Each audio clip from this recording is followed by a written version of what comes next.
Teachings from the ICT mentorship for the month of December. I'm teaching reinforcing liquidity pools, when to anticipate raids. All right, liquidity is the open interest of buyers and sellers in the market and can be further defined by those entities at or near specific price levels. Now, if we're looking at this graphic depiction on the left-hand side, the gray area represents the current price that you're looking at for your specific asset class. And we'll say, for instance, this is the dollar index that we're looking at. If the current price is the market price, our understanding is that there's going to always be a participation in the marketplace by buyers and sellers. We don't always know why the interest would be on the form of buying or selling. We're not really so concerned about what other traders are trying to do with their trades, but we are interested in knowing where their interest may reside in new pending orders.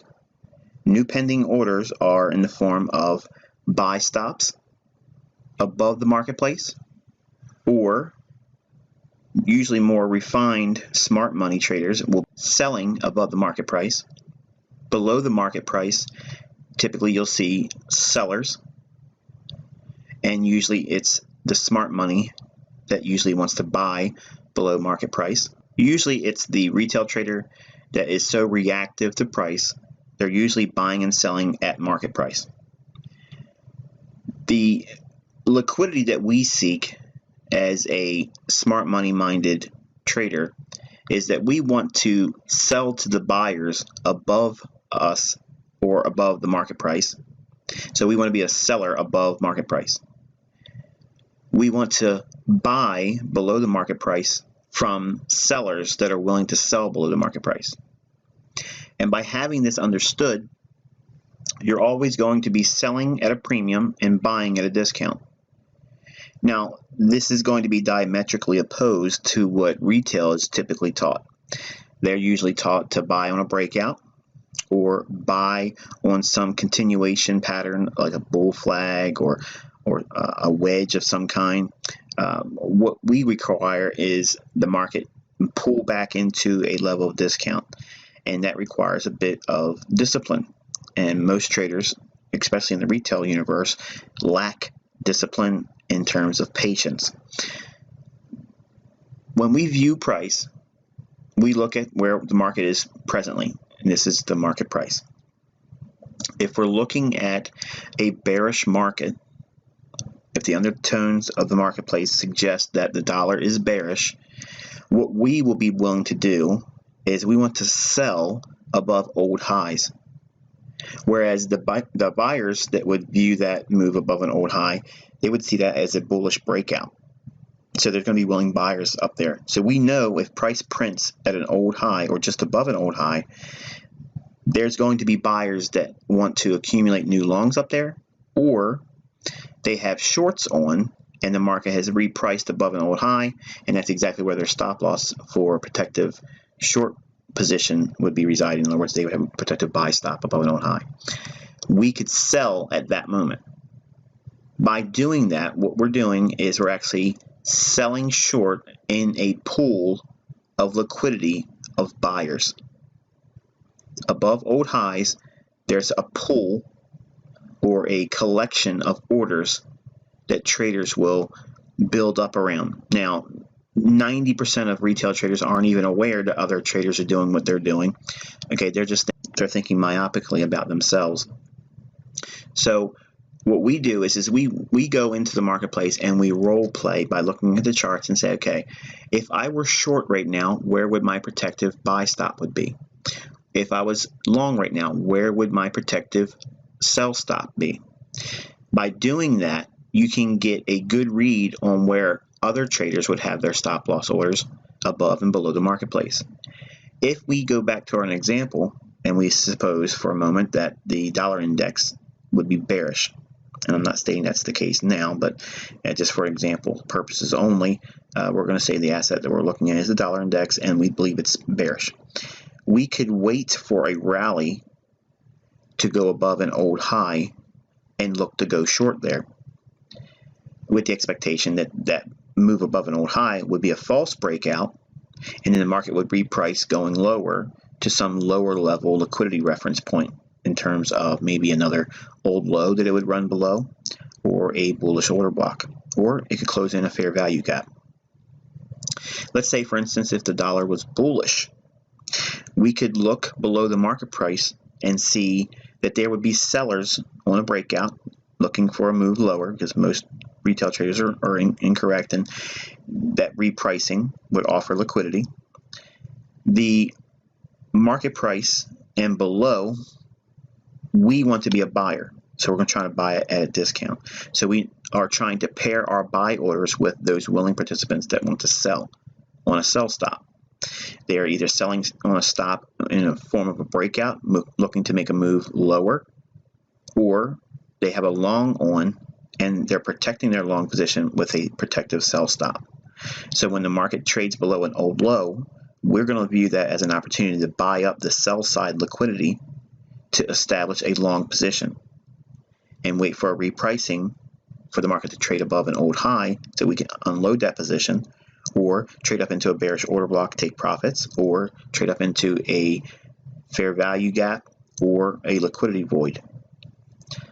By viewing the marketplace in this market efficiency paradigm that I've been teaching you, it allows you to see the internals of the marketplace, and you don't need to see a order block. You don't need to see a supposed ladder or anything like that, depth of market. You don't need any of that stuff. You can actually see where the orders would be residing with common sense and just visual reference to where the charts are showing old highs and old lows. The trick is knowing what the underlying pinnings of the market is. Is the market predisposed to go higher, or is it predisposed to go lower? Once you do that higher time frame work that leads you to be bullish or bearish on a specific asset class, then it's not hard to sit and wait. Well, it shouldn't be hard, let's say it like that. It will be hard for you initially because you're wanting to get in there and do something right now. But when the market is predisposed to go higher, we wait for the market to go down below an old low to knock out those weak longs or bullish traders that trail their stop loss up too tight. The market will correct and go lower and take out an old low. That accumulation of sell side liquidity, or knocking out the sell stops below the marketplace, it injects the marketplace with willing participants to sell to marketplace. So it engineers liquidity into market. So if there's a rush to sell, the smart money and us, we look to accumulate that rush of selling interest, and we'll accumulate those orders really quick, and then we'll look for a move to go higher. And this is the opposite said for when the market's predisposed to go lower. We wait for the market to trade above an old high. That buy side liquidity is injected in the marketplace. It's a rush of buy orders at the market, and smart money will go and accumulate and sell into that with the expectation that false break above an old high. While the market is underlying bearish, we are going to sell short in the form of a run on liquidity or a liquidity pool. So what does this look like graphically? Okay, what we have here is a run on a bullish liquidity pool. And by definition, what that is the low that is under the current market price will typically have a trailed sell stop under it for long traders. On sell stops for traders who wish to trade on a breakout lower in price for a short position also reside below old lows. Validation of this setup or condition is when the low is violated or price moves below the recent low, and the sell stops become market orders to sell at market. This injects sell side liquidity into the marketplace, and typically this is paired up with smart money buyers. Entry techniques using this concept: when underlying market is bullish, before price trades under the recent low, you're going to place a buy limit order just below or at the recent low. You're buying the sell stops like a bank trader or any other smart money entity would. Defining the risk with this setup, this is where your work is going to be. You're going to need to see the low, identify how far it could reasonably trade below it, and that's going to be taught. A lot of detail was going to be taught to you across the next coming months, because there's going to be things we look at that haven't been taught yet. But for exercise purposes now, and to observe in past examples in hindsight in your charts. The low that you're trying to buy under, okay, you're going to expect or anticipate on a lower time frame chart, like a 15 or 30-minute chart, you can expect a 10 to 20 pip sweep below the old low.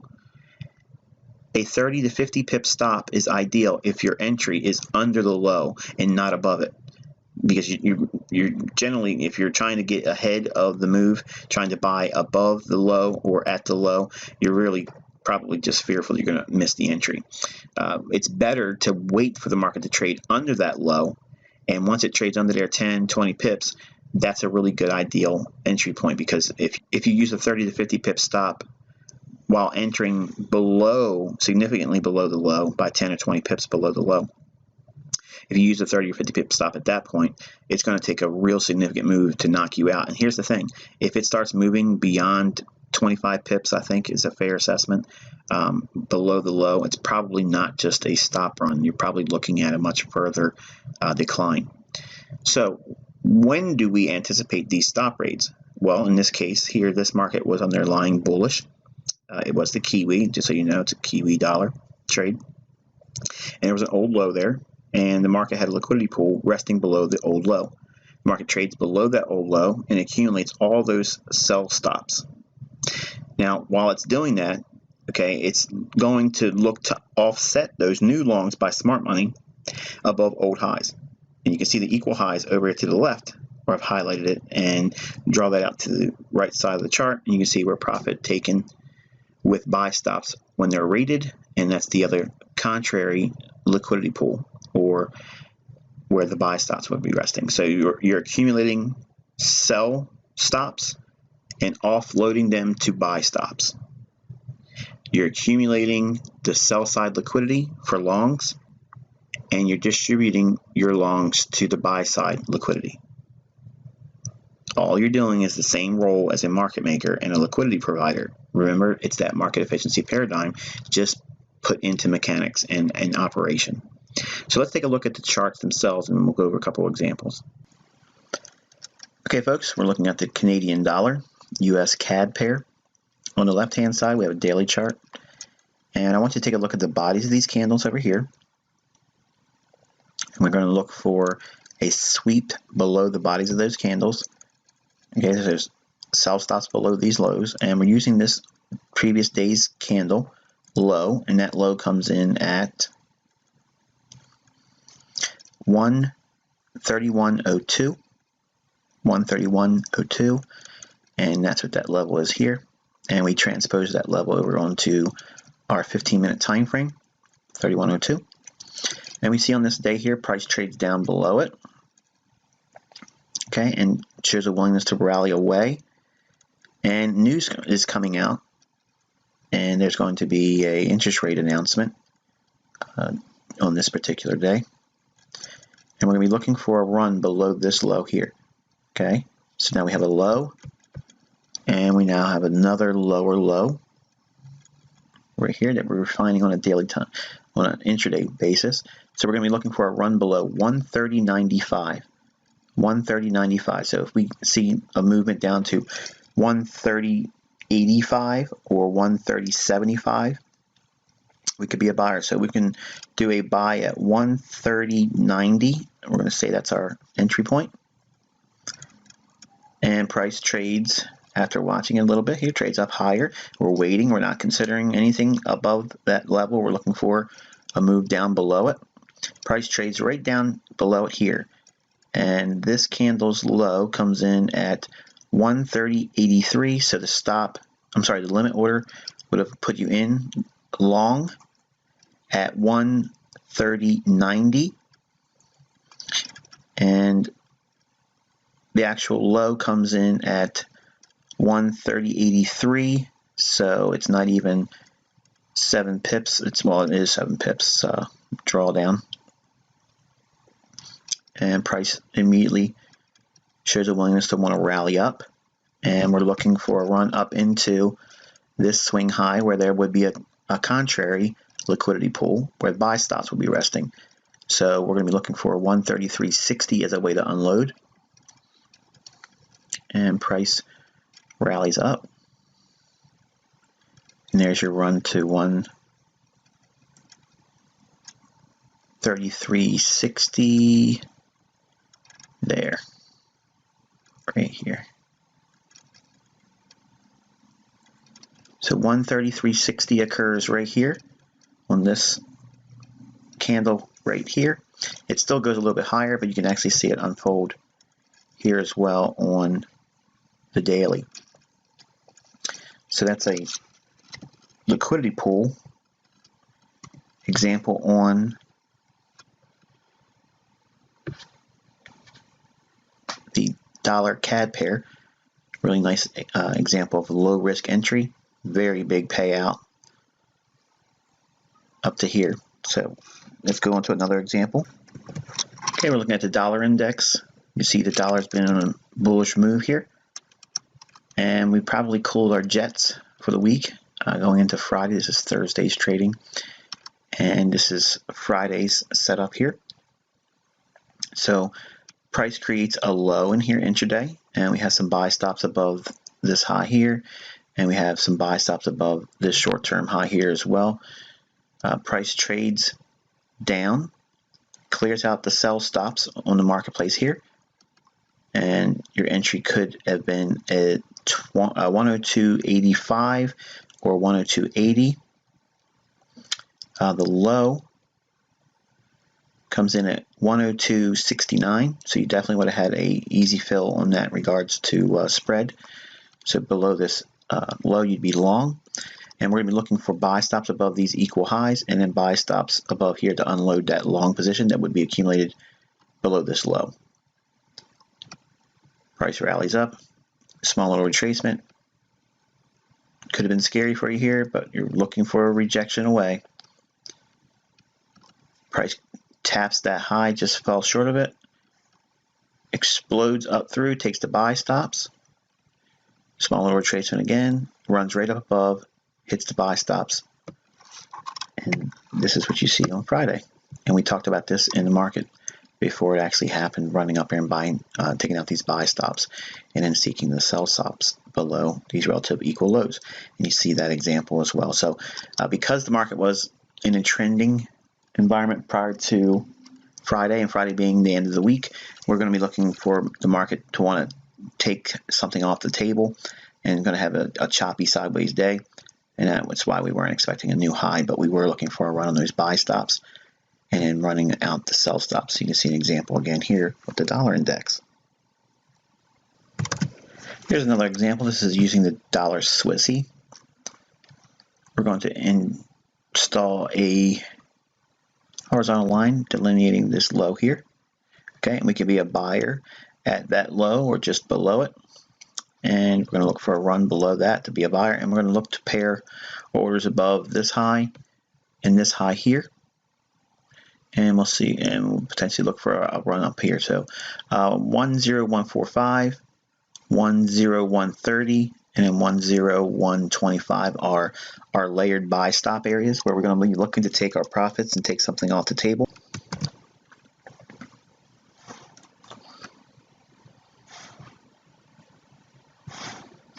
Okay, so here's that move down into that level. We identified the low, and here is the sweep down below it.